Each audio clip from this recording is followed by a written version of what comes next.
Interview process এখনো start হয়নি, এরপর স্টার্ট। সামাদ স্যার, তো ওনার সাথে আমি একটুখানি কথা বলে নেব। 25 থেকে 26,000 টাকা মান্থলি স্যালারিতে এখন জবে জয়েন করে অ্যাজ এ ডিপ্লোমা। আচ্ছা, ফ্রেশার। শান্তিনিকেতন পলিটেকনিক কলেজ, এই দেখো আমি তোমাদেরকে কিন্তু কালকে লাইভে বলেছিলাম যে শান্তিনিকেতন পলিটেকনিক কলেজে আজকে কিন্তু একটা জব ড্রাইভ রয়েছে। সেই জব ড্রাইভে আমি নিজে থাকছি এবং এই পলিটেকনিক কলেজে তোমরা জানো যে এখানে কিন্তু সিভিল, মেকানিক্যাল ইঞ্জিনিয়ারিং এবং হচ্ছে ইলেকট্রিক্যাল ইঞ্জিনিয়ারিং এবং সিএসসি, এই 4টা ডিপার্টমেন্টে কিন্তু পড়াশোনা করানো। আর এখানে সবথেকে ভালো ব্যাপার কী জানো, সেটা হলো 100% প্লেসমেন্ট। তুমি যদি প্লেসমেন্ট, সবাই অ্যাকচুয়ালি আমরা পড়াশোনা করি কিসের জন্য? প্লেসমেন্ট বা কাজের জন্য বেসিক্যালি। তো তাদের জন্য বলছি এটা কিন্তু অপরচুনিটি দিচ্ছে শান্তিনিকেতন পলিটেকনিক কলেজ। এবং এই যে জব ড্রাইভটা হচ্ছে আজকে জব ড্রাইভ, এখানে কিন্তু সমস্ত ওয়েস্ট বেঙ্গলের সমস্ত যারা ক্যান্ডিডেট রয়েছে, যারা ডিপ্লোমা ইঞ্জিনিয়ারিং পাস আউট করেছে, তাদের জন্য কিন্তু এই অপরচুনিটিটা রয়েছে। আর এই অপরচুনিটিটা এনে দিয়েছে কিন্তু শান্তিনিকেতন পলিটেকনিক কলেজ। তো তোমাদেরকে যেটা বলছিলাম, এখানে হচ্ছে অলরেডি কিন্তু শুধুমাত্র এখানে কিন্তু ডিপ্লোমা ইঞ্জিনিয়ারিং কোর্স নাই, এখানে তার সাথে সাথে কিন্তু বিএসসি নার্সিং রয়েছে, এএনএম জিএনএম কোর্সটা রয়েছে, এর সাথে কিন্তু বি ফার্মও রয়েছে। তো যারা 10 আর 12-এর পরে যারা নিজের লাইফকে সিকিউর করতে চাইছো, তাদেরকে বলবো শান্তিনিকেতন পলিটেকনিক কলেজে তোমরা কিন্তু অ্যাডমিশন নিতে পারো। এখানে কিন্তু 100% প্লেসমেন্ট রয়েছে এবং আদার্স যে ডিপার্টমেন্ট আছে সেখানেও কিন্তু প্লেসমেন্ট খুবই ভালো আছে।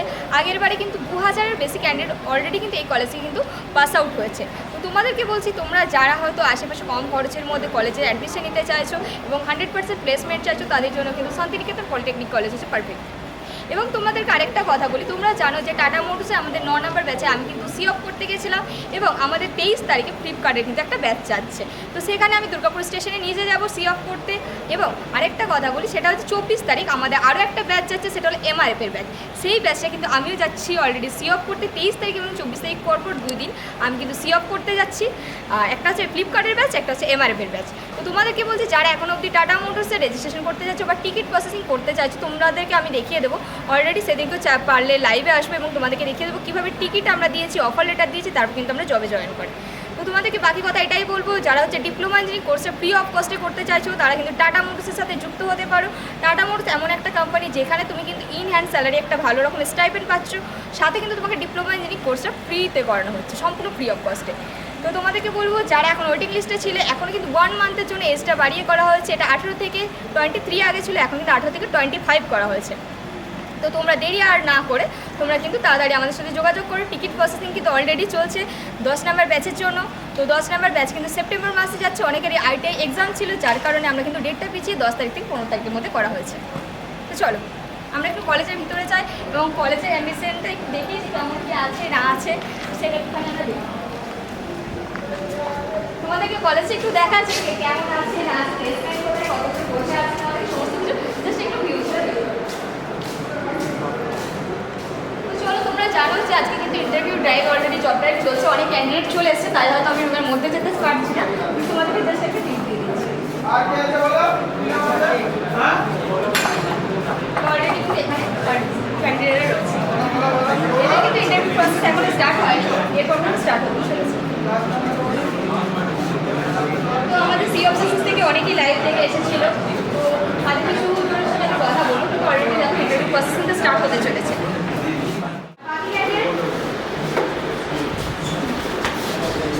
পলিটেকনিক কলেজে আছে, এই কলেজের অথরিটি আছেন সামাদ স্যার, তো ওনার সাথে আমি একটুখানি কথা বলে নেব। তো এখানে তোমাদেরকে আগেই বলেছিলাম যে এখানে হচ্ছে তোমাদের ডিপ্লোমা ইঞ্জিনিয়ারিং কোর্সটা করানো হয়। সেখানে কিন্তু basically civil engineering, mechanical engineering, CSC department এবং ইলেকট্রিক্যাল ডিপার্টমেন্ট, এই 4টা ডিপার্টমেন্টের ওপর কিন্তু এখানে পড়াশোনা করানো এবং এখানে কিন্তু 100% প্লেসমেন্ট হয়। তো সেই ব্যাপারে স্যারের সাথে আমি একটুখানি কথা বলে নেব। স্যার, টোটাল এই কলেজটা স্থাপিত হচ্ছে 2016 তো? 2016 সালে 4 আগস্ট থেকে আমাদের এখানে কাজকর্ম, পঠন পাঠন এগুলো শুরু হয়। আচ্ছা, তো এখনও অবধি কত ছেলের মানে প্লেসমেন্ট হয়েছে, কতজন ক্যান্ডিডেটের? দেখুন, প্রথম ব্যাচ আমাদের 2019-এ বেরোয়, তারপর 2019-এর পর থেকে 2020-21 মাঝে কোভিডের সময়টাতে সত্যি কথা বলতে কোনো জায়গাতেই কোনো প্রতিষ্ঠানই আমরা সেইভাবে প্লেসমেন্ট একটু ঘাটতি তো ছিলই। তারপরে কোভিডের পর থেকে আবার 2022-এর পর থেকে প্লেসমেন্টের জায়গাটাকে আমরা অনেকটাই স্বাভাবিক করে নিতে পেরেছি। 22-23 এবং 23-24-এ এসে আমরা মানে 100% ছেলে মেয়েদেরকেই আমরা প্লেস করে দিতে পেরেছি এবং শুধুমাত্র প্লেস, এক একজন 2-3টে কোম্পানিতেও চাকরি পেয়েছি। এবং সব থেকে যেটা হচ্ছে মাল্টিপল অপরচুনিটি পেয়েছে। মাল্টিপল অপরচুনিটি তো পেয়েছে, এবং সিভিল ইঞ্জিনিয়ারদের ক্ষেত্রে যেটা সবচেয়ে এই মুহূর্তে আমার মনে হয় যারা এই সেক্টরে আছেন, বিশেষ করে ডিপ্লোমা টেকনিক্যাল এডুকেশনের উপরে, যে সিভিল ইঞ্জিনিয়ারিংয়ের প্লেসমেন্ট একটু টাফ ছিল। আচ্ছা, তো সেই জায়গা থেকেও আমাদের কাছে সেই যেটা সবচেয়ে আমাদের পেন এরিয়া ছিল, তো আমরা সেই জায়গাটাতেই সবচেয়ে বেশি সাফল্য পেয়েছি। এবং মানে আমাদের 3 থেকে 4টি ছেলে যারা প্রায় ফ্রেশার ছেলে, ডিপ্লোমা পাস করার পরেই 25 থেকে 26,000 টাকা মান্থলি স্যালারিতে এখন জবে জয়েন করে অ্যাজ এ ডিপ্লোমা। আচ্ছা, ফ্রেশার, যেটা বিটেকরাও কত সহজে পায় না এই স্যালারিটা। এবং তাদেরকে আমরা অম্বুজা সিমেন্টে জয়েন করাতে পেরেছি, এবং পশ্চিমবঙ্গেই তারা কাজ করছে, তাদেরকে যে পশ্চিমবঙ্গের বাইরে যেতে হয়েছে তাও নয়।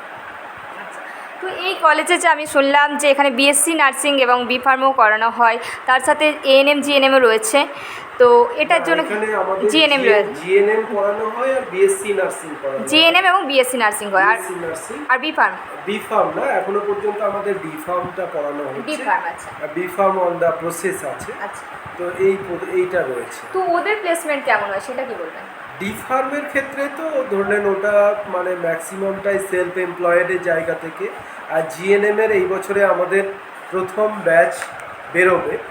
তা অলরেডি আমরা বিভিন্ন হসপিটালের সঙ্গে কথা বলেছি, এবং বিভিন্ন হসপিটালের সঙ্গে কথা বলে আমাদের কাছে যেটুকু আমাদের এখনও পর্যন্ত, যে আমাদের অলরেডি 7-8 জন তো বিভিন্ন হসপিটালে, যেগুলো কর্পোরেট হসপিটাল, অলরেডি 7-8 জন মতো সিলেকশন হয়ে আছে, বাকিগুলো আন্ডার প্রসেস আছে। ওদের রেজাল্ট বেরোনোর পরেই আমরা ওদেরকে বিভিন্ন কর্পোরেট এবং অ্যাটলিস্ট NABH অ্যাক্রিডিটেড হসপিটালে আমরা প্লেস করতে পারবো।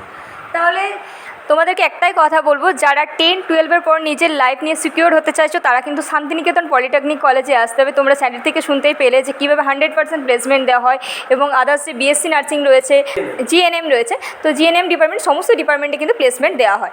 তো তোমাদেরকে আর বাকি কিছু কথা বলতে, স্যার আপনি সি অফ সাকসেস নিয়ে কী বলবেন? মিনহাজ স্যারকে আপনি কতদিন ধরে চেনেন? মিনহাজকে আমি চিনি অনেক দিন ধরেই। মিনহাজ প্রথম আমার হাত ধরেই এসছিল এই এডুকেশন সেক্টরে অ্যাজ এ কাউন্সিলর হিসাবে। আচ্ছা, সে বোলপুরে ছিল, বোলপুর থেকে দুর্গাপুরে এসছে। আমি চাই যে মিনহাজ তার জীবনে আরও বেশি সাফল্য অর্জন করুক, এটুকুই কামনা করছি।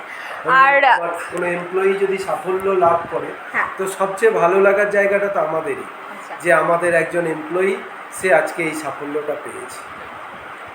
তো বাকি এই যে সি অফ সাকসেসে ধরুন এত ক্যান্ডিডেট যাচ্ছে, বা এই যে ধরুন আমাদের লাইফ থেকেও অনেকজন ক্যান্ডিডেট আপনাদের এখানে প্লেসমেন্ট এসছে, তো সেটা নিয়ে কি বলবেন?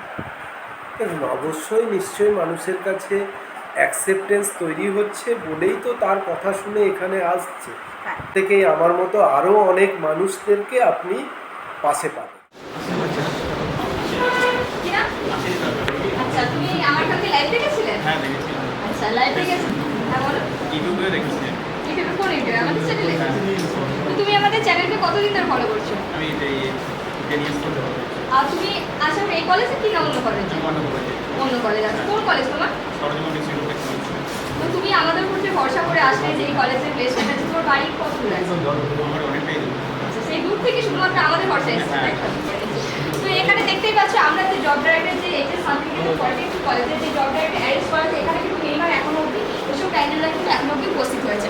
তো বাকি যারা রয়েছে সেটা আমি কিন্তু পরবর্তী পর্যায়ে দেখাবো, এবং যখন প্লেসমেন্ট স্টার্ট হবে কার কার জব হয়েছে না হয়েছে সমস্ত কিছু কিন্তু আমরা ডিটেলসে জানাবো।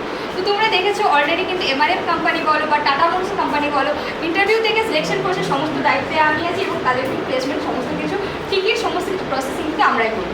তোমরা সেটা দেখেছো, এবং আজকে তোমাদেরকে বলেছিলাম যে সরাসরি আমি লাইভে আসবো এবং তোমাদেরকে জানাবো কতজন ক্যান্ডিডেট এসছে না আসছে সমস্ত কিছু। তো তোমরা দেখতেই পাচ্ছ যে এটা দুর্গাপুর পলিটেকনিক কলেজ। এখানে কিন্তু সবাই কিন্তু আদার্স যারা রয়েছে অন্যান্য জেলার বলো বা আদার্স যারা রয়েছে তারাও কিন্তু এখানে কিন্তু পার্টিসিপেট করতে পারছে এই জবে। কিন্তু এখানে যে টাটা একটা